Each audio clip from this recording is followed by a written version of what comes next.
Selamat pagi dan apa kabar pemirsa, senang sekali saya Meisha Laurencia kembali menjumpai Anda dalam program seputar Eni Sulsel edisi hari ini, Senin 28 November 2022. Sejumlah informasi menarik akan kami hadirkan dalam 30 menit ke depan di antaranya. Dua kelompok pemuda di Makassar terlibat perselisihan hingga berujung penganiayaan.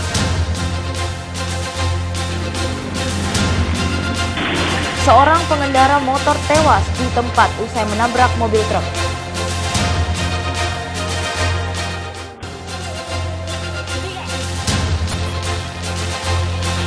Populer di era tahun 70-an, kato-kato mendadak eksis di kalangan anak-anak zaman sekarang. Pemirsa, selain cuplikan informasi utama tadi, sejumlah informasi menarik lainnya siap kami hadirkan pada pagi hari ini untuk Anda. Dan inilah seputar Eni Sulsel selengkapnya.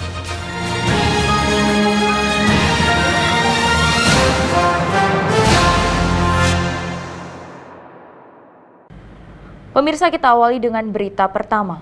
Berawal dari ketersinggungan, dua kelompok pemuda terlibat perselisihan hingga berujung penganiayaan dengan senjata tajam di depan sebuah kafe di Kecamatan Biring Kanaya, Makassar. Akibatnya satu korban mengalami 3 sabetan senjata tajam. Diduga motif perselisihan terjadi akibat suara knalpot bising kendaraan mobil dan motor milik kedua kelompok pemuda tersebut.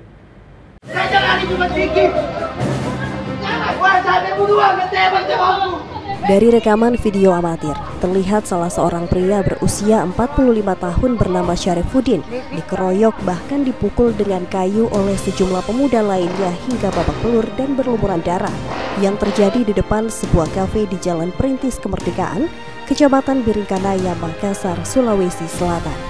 Sementara sejumlah pengunjung kafe lainnya berupaya menenangkan para pemuda pelaku pengeroyokan tersebut. Pengeroyokan ini dilakukan sebagai buntut balas dendam setelah rekannya bernama Muhammad berusia 25 tahun menjadi korban pemarangan yang dilakukan oleh rekan pria korban pengeroyokan tersebut bernama Sumardi, 40 tahun yang kabur usai memarangi korban. Akibatnya, korban mengalami 3 luka robek di bagian punggung belakang akibat terkena sabetan parang dari pelaku. Korban lalu dibawa ke Rumah Sakit Umum Daya untuk mendapatkan perawatan medis. Kepolisian sektor Biring Kanaya yang tiba di lokasi langsung mengamankan 3 pemuda pelaku pengeroyokan, termasuk korban pengeroyokan juga turut diamankan bersama rekannya yang merupakan pelaku pemarangan, ditangkap di daerah Kelurahan Sudiang, Kecamatan Biring Kanaya, Makassar.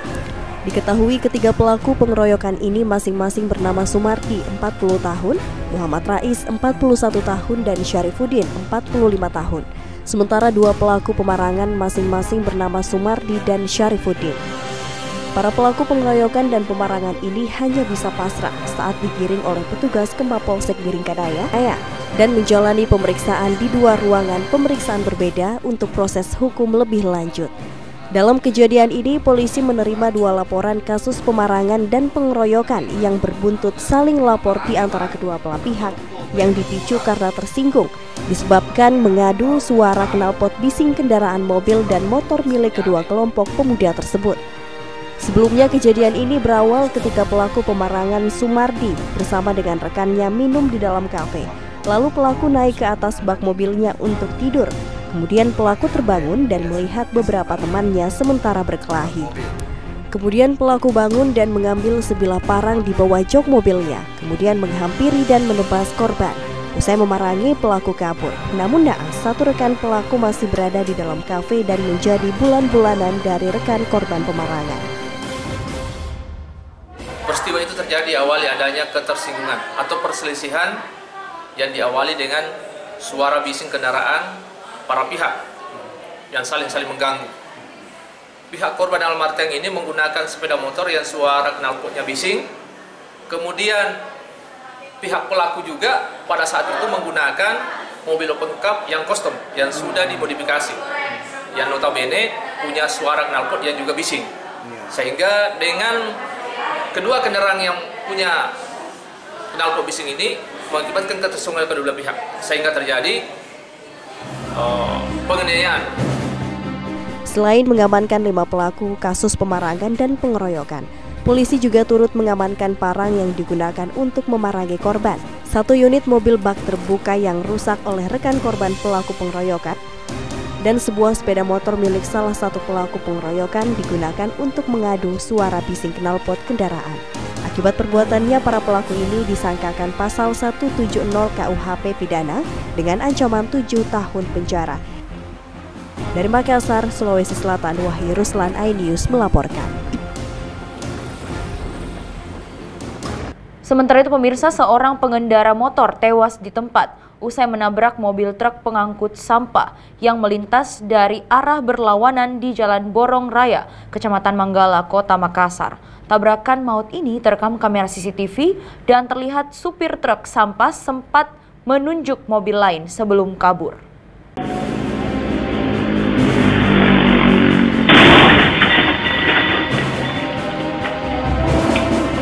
Rekaman kamera CCTV merekam detik-detik tabrakan maut antara pengendara roda 2 dengan sebuah mobil truk pengangkut sampah yang terjadi di Jalan Borong Raya, Kecamatan Manggala, Kota Makassar, Sulawesi Selatan.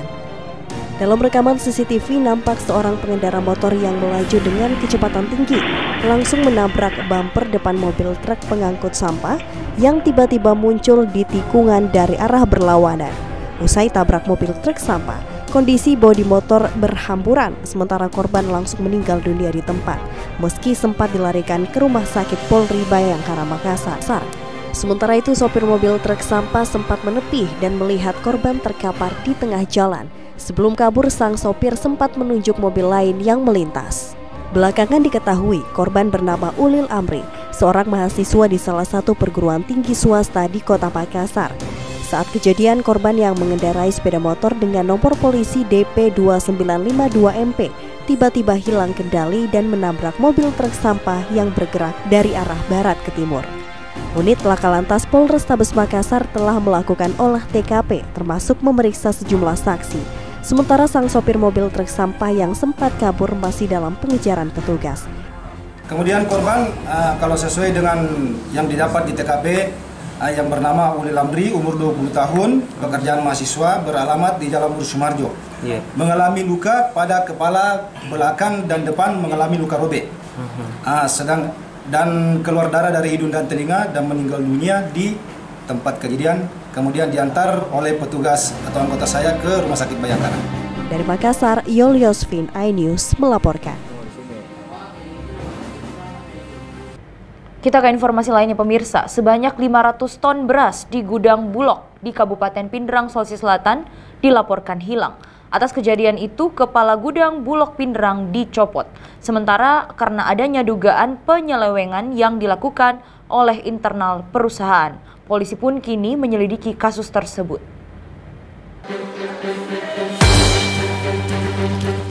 Sebanyak 500 ton beras hilang di gudang Bulog Kabupaten Pindrang, Sulawesi Selatan.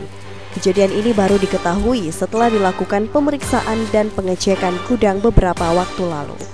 Pemeriksaan dan pengecekan yang menjadi agenda bulanan untuk memastikan kesesuaian data yang dilaporkan dan kondisi sebenarnya di gudang. Hasil pemeriksaan dikabarkan ada sekitar 500 ton beras yang hilang.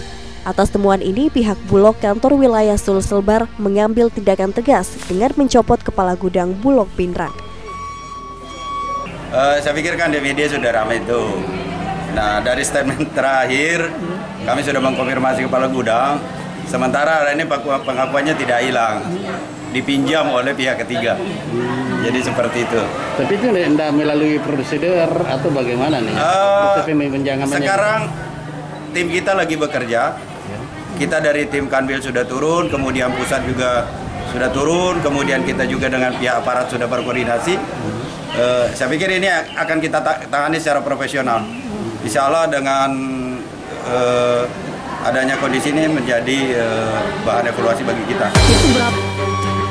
Sementara adanya dugaan penyelewengan yang dilakukan oleh internal perusahaan, polisi pun kini menyelidiki kasus tersebut. Kini polisi telah memeriksa beberapa saksi, diantaranya pihak internal Bulog serta pihak ketiga yang disebut menjamin beras ini. Jadi belum ada penetapan tersangka ya? Belum.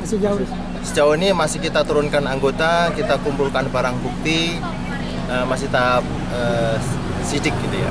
Itu sudah ada berapa saksi dan yang diperiksa? Nanti kita sampaikan, kita informasikan ya. Dari Kabupaten Pindrang, Erwin Eka Pratama, iNews melaporkan. Pemirsa, sekelompok pemuda bersenjata busur menyerang sejumlah remaja yang tengah nongkrong di area Masjid Al-Markas Al-Islami, Maros, Sulawesi Selatan. Akibat aksi penyerangan ini, petugas security masjid mengalami luka usai terkena anak panah. Aksi penyerangan ini terekam kamera CCTV dan viral di media sosial. Seperti inilah aksi penyerangan sekelompok pemuda bersenjata busur yang terjadi di area Masjid Al-Markas Al-Islami Maros yang berada di Kelurahan Patuwadai, Kecamatan Turikale, Kabupaten Maros, Sulawesi Selatan, terekam kamera CCTV dan viral di media sosial. Dari rekaman CCTV, terlihat pelaku berjumlah sekitar 7 orang dengan mengendarai sepeda motor, tiba-tiba melakukan penyerangan terhadap sejumlah remaja dan petugas security masjid. Mereka yang ketakutan kemudian langsung berlari bersembunyi ke dalam pos keamanan masjid. Hingga para pelaku beberapa kali mengancam dan melepaskan anak panah busurnya dan melemparkan helm yang digunakannya ke arah pos keamanan tersebut. Akibat kejadian ini, salah seorang petugas keamanan masjid terluka usai terkena anak panah busur di bagian pinggang sebelah kiri. Tidak hanya itu, pelaku juga merusak 2 kaca jendela pos keamanan masjid yang dijadikan tempat persembunyian para remaja dan petugas security yang ketakutan dengan aksi penyerangan tersebut. Usai menyerang, para pelaku langsung kabur meninggalkan lokasi. Sementara korban petugas security yang terkena anak panah busur kemudian dilarikan ke rumah sakit terdekat untuk mendapatkan penanganan medis. Orang yang datang 7 orang. Oh, mereka pakai apa itu? Motor. Pakai motor. Iya. Waktu menyerang mereka pakai apa itu? Busur. Busur sama batu. Berapa orang yang batu? Berapa yang orang melempar ke file? Sempat melepas busurnya atau tidak? Iya, sempat melepas. Ada benda kena? Ada. 1 orang keamanan. Tidak diamankan JP di polisi. Oh. Berapa orang dah yang kena? 1 orang. Ya, dia menyerang karena apa katanya? Dia juga tiba-tiba saja datang. Tapi ada orang asing yang datang ke sini sebelumnya. Mungkin ada orang dia cari. Berapa? Ada yang dia cari. Iya. Kena keamanan bagian apanya yang dia kena? Oh, ada di. Belum diketahui motif penyerangan ini, namun diduga para pelaku ini salah sasaran dan mencari orang yang diketahui tidak memiliki masalah dengan mereka. Sementara itu, pasca penyerangan ini, pihak pengurus masjid telah melaporkan tindak kejahatan ini ke pihak kepolisian sektor Turikale dengan membawa barang bukti berupa rekaman CCTV. Hingga saat ini, polisi masih mengejar pelaku yang telah diketahui identitasnya dari rekaman CCTV. Dari Maros, Wahyu Ruslan, iNews melaporkan.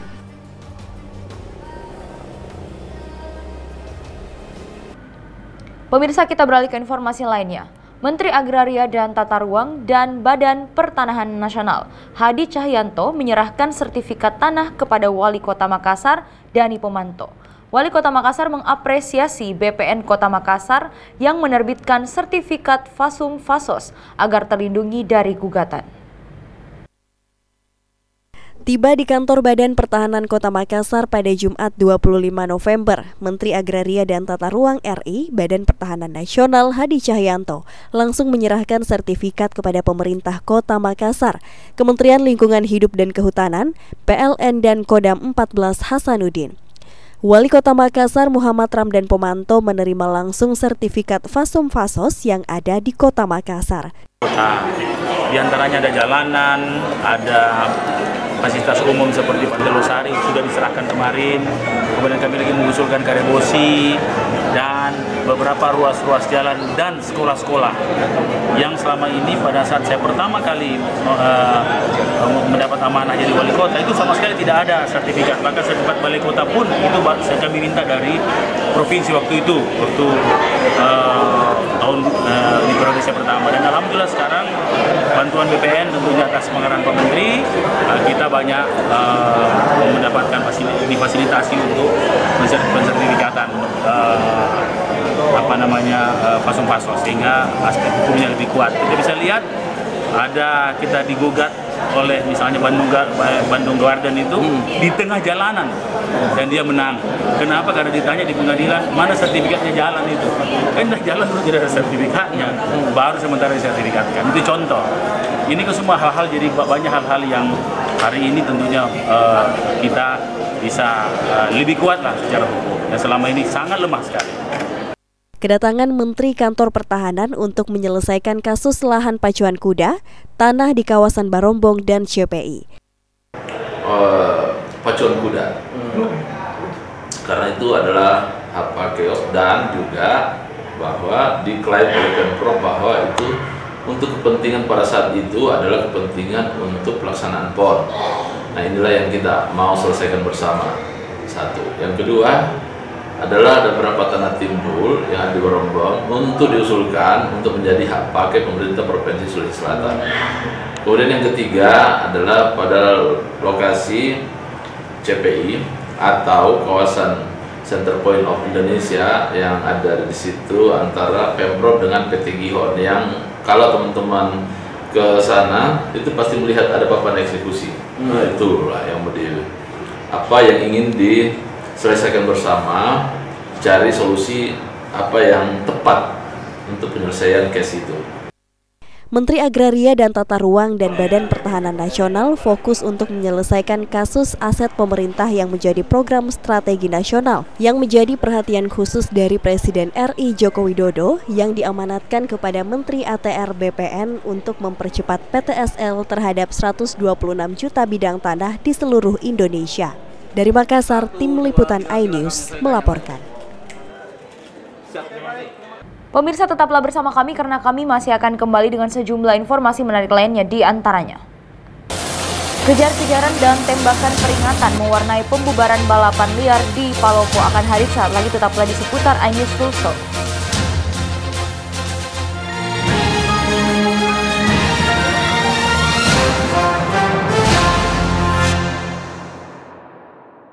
Dan cobalah mari kita semua saling menyayangi dan saling berbagi, dan bersama untuk hadapi bencana, kelak sambut pagi dan cerah mentari.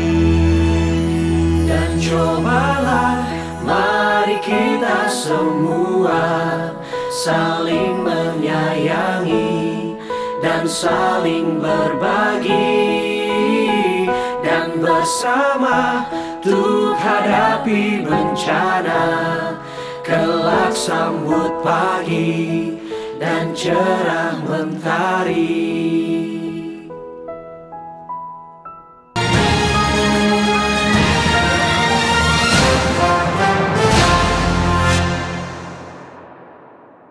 Terima kasih pemirsa, Anda masih bersama kami di seputar iNews Sulsel.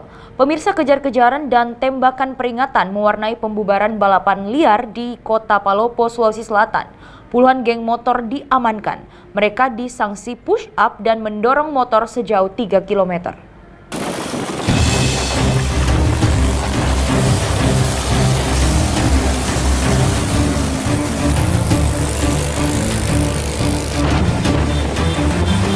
Polisi yang berseragam preman mengepung arena balap liar di Jalan Trans Sulawesi.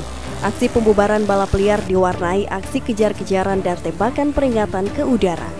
Lokasi balap liar sangat meresahkan warga karena para pelaku mengitari area Masjid Jami sebagai masjid tertua dan bersejarah yang dibangun dari putih telur. Tidak hanya itu, gerbang rumah jabatan milik Wakil Wali Kota Palopo juga menjadi arena lintasan, sehingga membuat warga yang hendak masuk dan keluar rujak wali kota terpaksa ekstra sangat hati-hati. Para pelaku yang tertangkap umumnya masih di bawah umur dan tidak membawa kelengkapan dokumen kendaraan. Mereka yang tertangkap diberikan sanksi sebagai efek jerah. Mereka diminta push up dan mendorong motor ke unit lantas Polres Palopo sejauh 3 km. Pelaku-pelaku balap liar itu berpindah tempat sehingga kita mengejar sampai di Jalan Sodan Rai, Palopo Jalan Ahmad Yani. Di situ kita menjaring ada 26 motor. 26 motor yang dikendarai oleh anak-anak yang di bawah umur, rata-rata di bawah umur. Tadi setelah ditangkap tadi ditindaki seperti apa? Jadi setelah kami tangkap, ya kita kasih dia tindakan fisik dengan mendorong kendaraannya dari Jalan Ahmad Yani menuju Jalan Kelapa. Kemudian selanjutnya saya serahkan ke Lantas untuk dilakukan tindakan lebih lanjut. Untuk memberikan rasa aman dan nyaman bagi warga, aparat kepolisian akan terus melakukan aksi yang sama, khususnya saat libur akhir pekan. Dari Kota Palopo, Nasruddin Rubak, iNews melaporkan.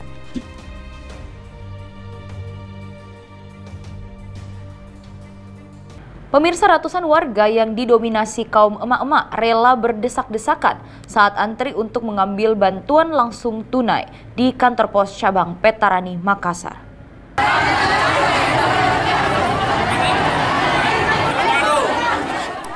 Ratusan warga dari berbagai kelurahan di Kecamatan Panakukang langsung memadati halaman kantor pos cabang Petarani, Kota Makassar.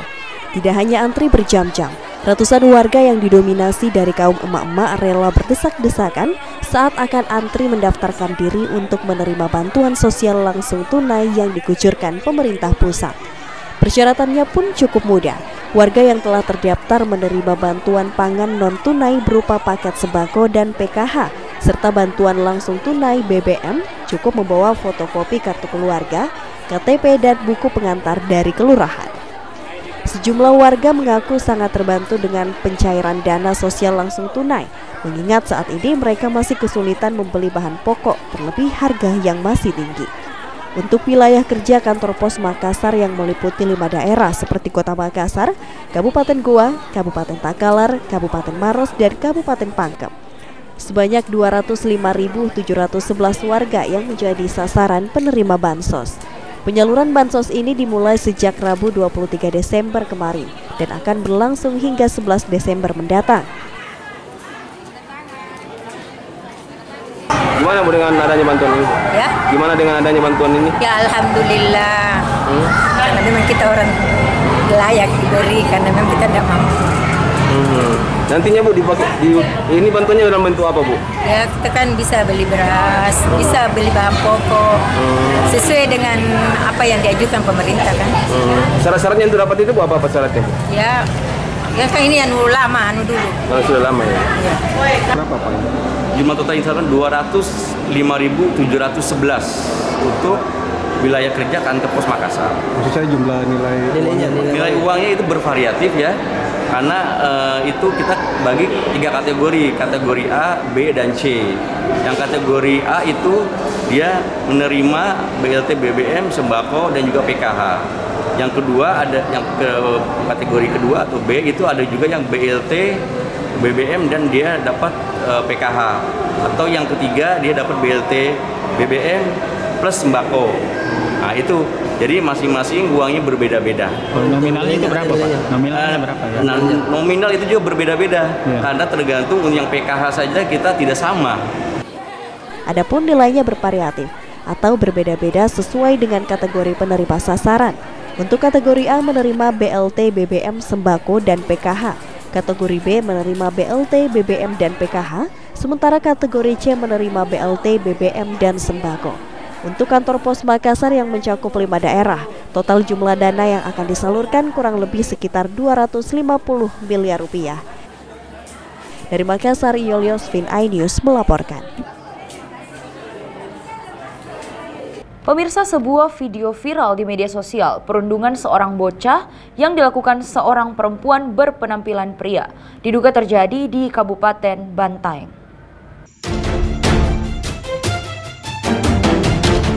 Sebuah video viral di platform media sosial terlihat seorang perempuan berpenampilan menyerupai pria sedang melakukan perundungan terhadap bocah, di mana pelaku menyiksa bocah dengan memukul di bagian kepala, menjambak, dan mencubit.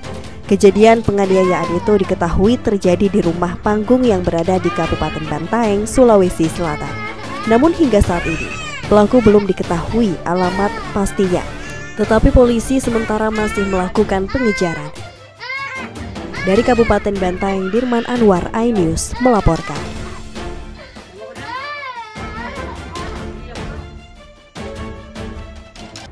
Pemirsa, unit Jatanras Polrestabes Makassar meringkus 2 orang pelajar yang diduga pelaku pembusuran terhadap warga Jalan Minasaupa, Kota Makassar. Kedua pelaku melakukan aksinya lantaran ingin balas dendam, namun justru salah sasaran dan mengenai korban yang melintas.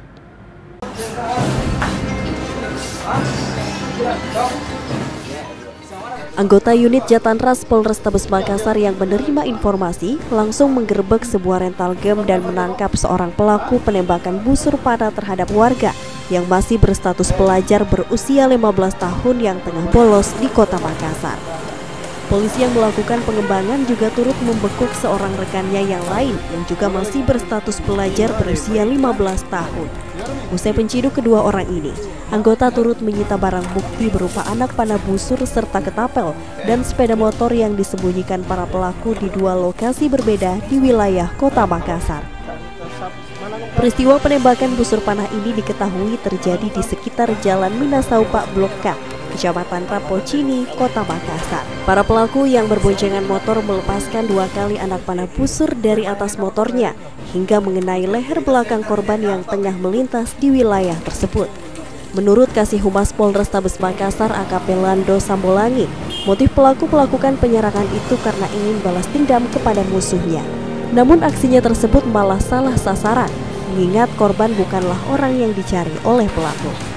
Ya, benar, Satreskrim Polrestabes Makassar telah mengamankan 2 orang pelaku penganiayaan yang terjadi di BTN Minasaupa, Kecamatan Rapocini. Untuk motifnya ini seperti bukan, benar? Ya, motif antara pelaku melakukan penganiayaan itu dia mencari seseorang yang dianggap musuh dia, namun salah sasaran. Orang yang bukan musuhnya menjadi korban. Untuk proses hukum lebih lanjut, kedua pelaku beserta barang bukti langsung dibawa ke Mapolrestabes Makassar guna dilakukan pemeriksaan. Sementara itu, korban juga kini masih dirawat di rumah sakit akibat luka yang dialaminya. Dari Makassar, Yolyosvin Ayus melaporkan. Pemirsa, kita beralih ke informasi lainnya. Mainan kato-kato yang sempat populer di era tahun 70-an kini mendadak eksis di kalangan anak-anak zaman sekarang. Bahkan lantaran eksisnya permainan tersebut, ratusan anak-anak yang masih berusia 5-10 tahun ini antusias mengikuti lomba kato-kato yang digelar di salah satu hotel di Kota Makassar. Berikut liputannya untuk Anda. Mantap, luar biasa. Saya kirim videonya tergurus. Mainan kato-kato atau yang biasa disebut dengan lato-lato pernah menemani masa kecil sebagian orang dan sempat populer di era tahun 70-an. Kini kembali eksis di kalangan anak-anak zaman sekarang, bahkan orang dewasa sekalipun. Perlu diketahui, permainan kato-kato ini bukanlah permainan yang berasal dari Indonesia, melainkan permainan dari Amerika Serikat yang sudah ada sejak 1960-an yang dikenal dengan nama Crackers Balls Toys. Fenomena permainan kato-kato ini menjadi menarik bagi kalangan anak-anak sekarang yang telah terbius dengan permainan game online. Namun tiba-tiba tertarik dengan sebuah permainan masa lalu yang memiliki tantangan, adrenalin, dan membutuhkan gerak, skill, serta kelincahan tangan dalam memainkan permainan kato-kato. Dari 2 bola kecil yang terhubung dengan seutas tali pendek hingga menimbulkan suara kato-kato dari benturan 2 bola kecil tersebut. Seperti ratusan anak-anak yang masih berusia 5-10 tahun, antusias mengikuti lomba kato-kato yang digelar di salah satu hotel yang berada di Kecamatan Biringkanaya, Makassar, Sulawesi Selatan. Bahkan suara kato-kato ini bergemuruh di sekitar lokasi lomba karena permainan ini menjadi permainan sangat disukai oleh anak-anak. Setiap perlombaan, 6 orang peserta harus berkompetisi memainkan permainan kato-kato tanpa berhenti. Jika ada salah satu anak dari 6 peserta yang berhenti sebelum waktu yang telah ditentukan oleh pihak panitia, maka peserta dinyatakan gugur. Sementara peserta yang bertahan dalam permainan tersebut akan melanjutkan ke babak selanjutnya.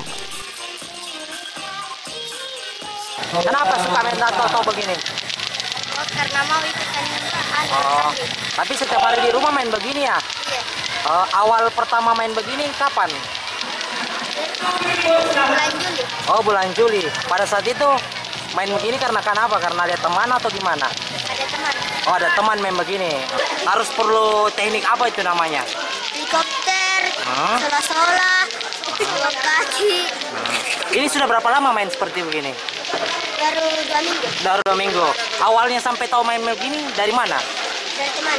Dari teman. Oh, itu gimana? Lolos. Lolos. Teknik apa tadi yang harus dianukan tadi? Memang sulit tadi ya, ada atau gimana? Oh, itu kalau kata-kata sendiri ada berapa peserta yang hadir? Kita selenggarakan selama 2 hari. Kalau total semua ada 230 peserta lebih. Nah, hari ini sudah 100 peserta lebih, ditambah yang kemarin jadi total 230 peserta lebih. Itu untuk syaratnya lolos itu gimana caranya? Syarat lolos yang pertama itu babak pertama kita yang paling terlama dulu. Nanti setelah itu ada yang lolos, kita ada main challenge-nya lagi, yaitu 2 gerakan varian. Setelah itu kita ada challenge satu lagi yang paling lama gerakan tambahannya itu sampai dengan babak final penentuan 3 besar juara. Selain permainan lomba kato-kato, pihak hotel juga menggelar ikan bolu festival. Berbagai jenis makanan mulai dari keripik, pisang Ambon hingga bakso yang berbahan ikan bolu ini dijual dari harga Rp20.000 hingga ratusan ribu rupiah. Kegiatan ini bertujuan untuk memperkenalkan berbagai produk UKM yang diolah secara mandiri dengan berbagai jenis makanan berbahan ikan bandeng atau bolu. Dari Kota Makassar, Wahyu Ruslan, iNews melaporkan. Pemirsa, informasi tadi sekaligus menutup perjumpaan kita dalam program seputar Sulsel edisi hari ini. Selamat menyaksikan program RCTI selanjutnya. Saya Meisha Lorencia dan segenap kru yang bertugas undur diri. Tetap semangat dan salam kitab pada salam.